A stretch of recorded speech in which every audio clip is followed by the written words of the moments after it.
Licence எடுங்க.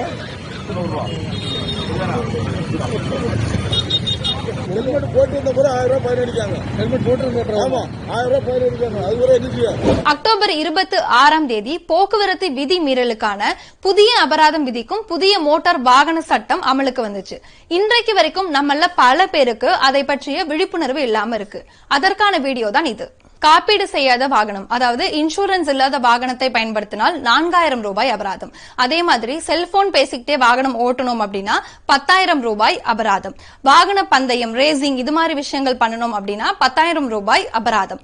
மாசு ஏற்படுத்துற வகையிலான வாகனங்களை பயன்படுத்தினோம் அப்படின்னா அதற்கும் 10,000 ரூபாய் அபராதம். வாகன சோதனையின் போது ஓட்டுநர் உரிமம் தரல அப்படின்னா 500 ரூபாயா இருந்த அபராதம் இப்பொழுது 1000 ரூபாயா மாற்றப்பட்டிருக்கு. அதே மாதிரி உங்களோட லைசன்ஸை நீங்க ரெனிவல் அதாவது புதுப்பிக்கல அப்படின்னாலும் அதற்கான அபராதம் 500 ரூபாயிலிருந்து 1000 ரூபாயாக மாற்றப்பட்டிருக்கு. அது மாதிரி பதிவு செய்யப்படாத வாகனங்களை நீங்க ஓட்டுனீங்க அப்படின்னா அதற்கு 5000 ரூபாய் அபராதம். சாலையில தேவையில்லாம ஹாரன் அடிச்சோம் அப்படின்னா அதுக்கு 2000 ரூபாய் அபராதம்.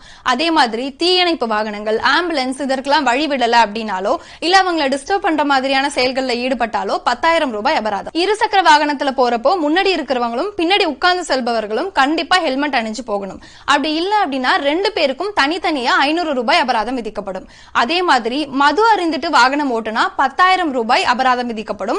இந்த இடத்துல மது அருந்துறவங்க கூட பின்னாடி உட்கார்ந்து போனாலும் அவங்களுக்கும் சேர்த்து அபராதம் விதிக்கப்படும். இருசக்கர வாகனத்துல 2 பேருக்கு மேல், அதாவது ட்ரிபிள்ஸ் இது மாதிரி போனா 1000 ரூபாய் அபராதம். சீட் பெல்ட் அணியாம கார் ஓட்டினா 1000 ரூபாய் அபராதம்.